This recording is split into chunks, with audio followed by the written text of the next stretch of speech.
کیا آپ نے کبھی سوچا ہے کہ اگر جدید سائنسدانوں کے پاس وہی علم ہوتا جو صدیوں پہلے مسلمان سائنسدانوں نے دریافت کیا تھا تو دنیا کیسی ہوتی؟ مگر ٹھہریے، وہ علم آخر گیا کہاں؟ وہ ایجادات، وہ فارمولے، وہ دریافتیں، سب کے سب غائب۔ کیا یہ سب محض اتفاق تھا یا جان بوجھ کر انہیں مٹا دیا گیا؟ ذرا سوچیں، ایک شخص جو صدیوں پہلے خلا کے راز جانتا تھا، اس کا نام تک باقی نہیں رہا۔ ایک دماغ جس نے جدید میڈیکل سائنس کی بنیاد رکھی مگر آج کوئی اسے یاد نہیں کرتا۔ ذرا تصور کریں، یہ وہ دور ہے جب یورپ تاریکی میں ڈوبا ہوا تھا مگر مشرق میں مسلم دنیا میں علم کا ایسا سورج چمک رہا تھا جو ہر طرف روشنی بکھیر رہا تھا۔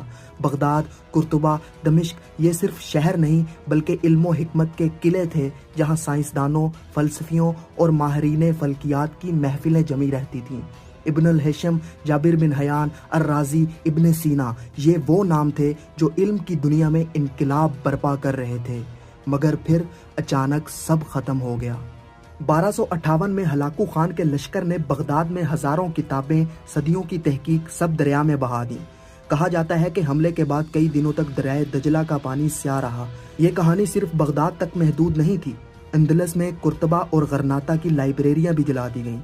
جب اسپین میں مسلمانوں کی حکمرانی ختم ہوئی تو ہزاروں کتابیں نظر آتش کر دی گئیں اور کئی سائنسدان یا تو مار دیے گئے یا ہمیشہ کے لیے خاموش کر دیے گئے، اور سب سے پر اسرار بات، کئی سائنسی ایجادات جو مسلمان سائنسدانوں نے ایجاد کی تھیں، صدیوں بعد وہ یورپ میں دوبارہ دریافت ہوئیں۔ مسلمان سائنسدانوں کے نظریات، ایجادات اور دریافتیں چوری کی گئیں۔ البیرونی نے زمین کی کشش اور گردش پر تحقیق کی تھی مگر یہ تصور بعد میں نیوٹن کے نام سے منسوب کر دیا گیا۔ ابن الہیثم کی آپٹکس کی تحقیق کو بعد میں راجر بیکن اور جوہانس کیپلر کے نام سے منسوب کر دیا گیا۔ جابر بن حیان کو فادر آف کیمسٹری کہا جاتا ہے لیکن مغرب میں رابرٹ بوئل اور البرٹ میگنس کے نام سے منسوب کر دیا گیا۔ الرازی نے چیچک اور خسرہ کی تشخیص، الکلی کا تصور اور جراثیم کے خلاف ادویات پر کام کیا۔ مغرب میں پاراسلیسس کو الکلی کا موجد کہا گیا جبکہ لوئس پاسچر کو جراثیم کے خلاف ویکسین بنانے کا کریڈٹ ملا، حالانکہ یہ تحقیق الرازی نے کی تھی۔ ابن سینا کی طب پر تحقیق کو ولیم ہاروی کے نام سے منسوب کر دیا گیا۔ الخوارزمی نے الجبرا اور جدید نومیریکل سسٹم پر کام کیا، لیکن فیبوناچی کو یورپ میں نومیریکل سسٹم کا موجد کہا گیا، حالانکہ وہ الخوارزمی کی تحقیق پر مبنی تھا۔ یورپ میں نکولس کوپر نیکس نے التوسی کے توسی کپل ماڈل کو بنیاد بنا کر